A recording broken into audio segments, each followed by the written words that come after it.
Hi, my name is Mindy Allinger, and I'm here to explain some ideas about the Praxis 1 test. I've taken the test, and I've helped many students, just like you, be able to pass pieces of the test that were just a little bit difficult. So I'm here really to take out some of the mystery of the Praxis. And one of the common points of difficulty is the questions that use inference.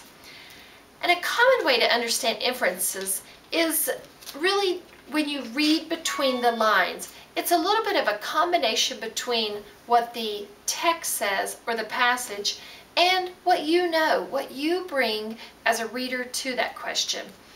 Even when the writer doesn't explicitly or say directly what the answer is, you're going to be able to use a couple different resources to figure out that answer. And there are two different ways to figure out that answer. One way is to be able to find the clues, almost like a detective. Find the clues, or usually it's a subtle word that's there that leads you to the correct answer. Another way to be able to infer something or to imply something is to use some of your own knowledge combined with what the author says or the text selection is suggesting to you. And so that combination is usually what answers a question best when you're using inferencing. So you are using some of your own knowledge and what the author says and putting those things together almost like a detective. Now, inferencing, just by definition, is the process of drawing conclusions or answers to observations. So you will be reading about observations or a summary or a short story or an explanation, and you need to be able to pull out those answers. Sometimes inferences help you to decide what's the next logical step. For example, the author gives you many details and information but doesn't tell you what would happen next. And you have to infer by using what the author says and your own knowledge. You infer what the correct answer or the next logical step would be. Then we draw a conclusion. And sometimes we draw a conclusion with information that we have or information that the text is providing. After this brief introduction, I'll walk you through some examples, some specific examples that use inferencing. But first, let's review. There are a few key words that an author will frequently use to be able to give you the clue that they are wanting you to make inferences.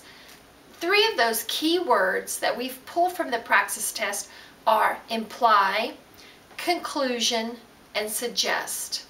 Let me just talk briefly about those three for just a minute. So one of the ways that you know that the question is wanting you to infer, to use some of your own knowledge to read between the lines, is if they say the word imply. What does the author imply? What does the text imply? Imply means that they are not exactly saying what they mean, but you need to use some of those clue words or key words to figure out what are they trying to imply. And then another one is the keyword conclusion. Frequently in the Praxis 1 test, you will have to reach a conclusion, and those conclusions are not always well stated. You instead have to figure out what would be the next logical step, and that would be the conclusion. A third clue word that you're going to see on the Praxis is the word suggest. And the way they explain that is sometimes it'll say, the test question will say, the author suggests. That means that you almost need to get in that author's mind. And how do you get into an author's mind better than to read it again and to use some of your own information? Now, frequently you have to kind of go back and read a selection to be able to figure out what is the author trying to suggest. Those are just three of the key words that you'll find that means that you need to infer or make an inference about the answer. Now you can see how you're going to combine some of the information from the text and information from your own experience and knowledge and combine that to make a true understanding. Now, there is one note of caution. just to make things more difficult.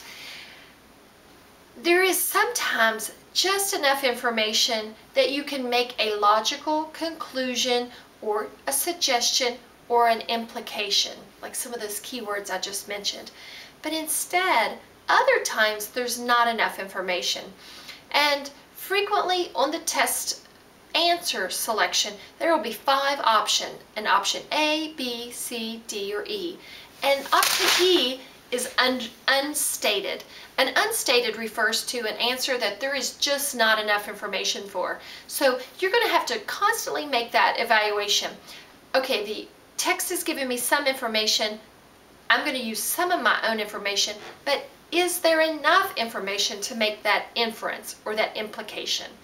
And so I'm going to now walk you through a few steps on a PowerPoint that we're going to practice together, and then we'll wrap up in a final conversation like this just to make sure that you completely understand inferences.